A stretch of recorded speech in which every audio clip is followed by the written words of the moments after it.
اعوذ باللہ من الشیطان الرجیم بسم اللہ الرحمن الرحیم۔ اب جو دو صورتیں آ رہی ہیں ان کا سارا تعلق کلیتاً محمد الرسول اللہ کے ساتھ ہے۔ یہ سیرت النبی کے اعتبار سے بھی بہت اہم ہیں دو صورتیں۔ بعض اعتبار سے جو صوفیانہ اس میں مسائل آئے ہیں، اور عام طور پر ہمارے مفسرین، ایسے مفسرین خصوصاً جدید دور کے کچھ ریشنلسٹ قسم کے لوگ، وہ تو ان مطالب کی گرد کو بھی نہیں پہنچے۔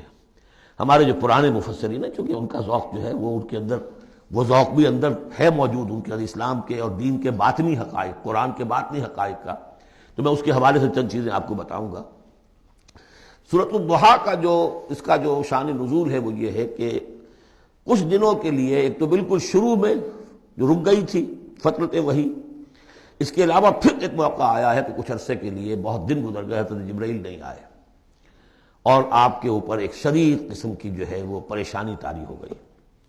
کچھ لوگوں نے بھی طعنہ دینا شروع کر دیا، کچھ عرصے سے محمد تم نے کوئی نئی وحی نہیں سنائی، کیا ہوا تمہارا شیطان کیا چلا گیا بس؟ اب کوئی ایسا بھی بتایا گیا کہ ایک دفعہ کہیں متواتر کئی راتوں تک آپ رات کو اٹھے نہیں، تو کہا وہ تمہارا شیطان تمہیں چھوڑ گیا ہے۔ کوئی ساتھ کے رہنے والی عورت جو تھی کہ رات میں نے سنی نہیں تمہاری کوئی پڑھنے کی جو تم پڑھا کرتے تھے، شاید شیطان تمہیں چھوڑ گیا ہے۔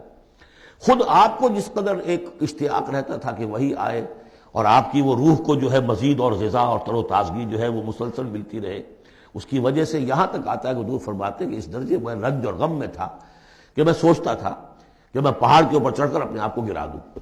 بربنائے تب بشری، اس درجے حضور کے اوپر جو ہے یہ شاخ گزر رہا تھا کہ وہی کیسے بند ہو گئی۔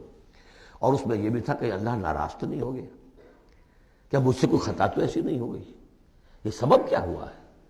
یہ ہے وہ کیفیت کہ جس کے اندر یہ آیتیں نازل ہو رہی ہیں۔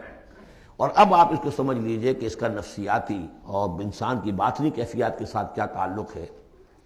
انسان پر دو طرح کی کیفیات طاری ہوتی رہتی ہیں، جیسے میں نے پہلے ایک دفعہ آپ کو بتایا صدیق اور شہید کے درمیان جو فرق ہے بنیادی، کہ کچھ بنیادی طور پر لوگ ایکسٹروورٹس ہوتے ہیں، کچھ بنیادی طور پر انٹروورٹس ہوتے ہیں۔ ایکسٹروورٹس کھیل کود بھاگ دوڑ، لوگوں سے ملنا جلنا، گفتگو ہے، اسے دھکا دے دیا، اس سے مذاق کر لیا، اسی میں وہ خوش رہتے ہیں، بڑے مگن رہتے ہیں، تنہائی انہیں کاٹ کھانے کو دوڑتی ہے۔ اور ایک انٹروورٹس ہوتے ہیں کہ وہ مجلس وغیرہ کو نہیں ہوتا، اپنے تنہائی میں کہیں بیٹھے ہیں، غور و فکر کر رہے ہیں، سوچ بچار کر رہے ہیں، انہیں وہ مجلس سے زیادہ اپنا گوشہ تنہائی جو ہے وہ زیادہ عزیز ہوتا ہے۔ تو یہ دو مزاج اللہ نے بنائے ہیں۔ اسی طرح ہر انسان کے اوپر آلٹرنیٹلی کچھ کیفیات آتی ہیں جس کو ہم کہتے ہیں میرا موڈ آف ہے، ایک طرح کا قبض سا ہو جاتا ہے، طبیعت میں بندش سی ہوتی ہے۔ کسی وقت اسی شخص کے اندر پھر انشراح سا ہو جاتا ہے، پھر ہنسنے بولنے کو جی چاہتا ہے، گفتگو کرنے کو جی چاہتا ہے۔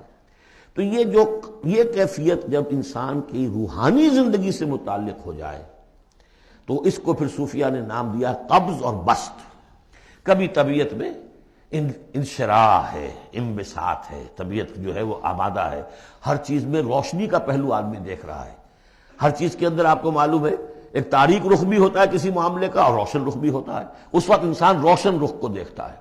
اور ایک وقت میں آتا ہے کہ طبیعت میں بندش سی لگ گئی ہے، جیسے اندر کوئی پکڑ لیا کسی نے، اب طبیعت جو ہے وہ بھی اپنے اندر وہ انقباض محسوس کر رہی ہے، اور پھر آدمی پیسیمسٹک ہو جاتا ہے، نا امید سا ہوتا ہے، پھر اسے ہر معاملے کا تاریک پہلو زیادہ نظر آنے لگتا ہے۔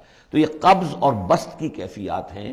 جب کبھی قبض کی کیفیت ہو، قاضی ثناء اللہ پانی پتی رحمۃ اللہ علیہ نے تفسیر مظہری میں لکھا ہے کہ قبض کی کیفیت میں اس صورت کا پڑھنا تریاق ہے، جس طرح حضور صلی اللہ علیہ وسلم کے لیے گویا کہ اس وقت جو وحی کا بند ہو جانا تھا وہ گویا کہ ایک طرح کے انقباض اور قبض کی کیفیت پیدا ہوئی تھی۔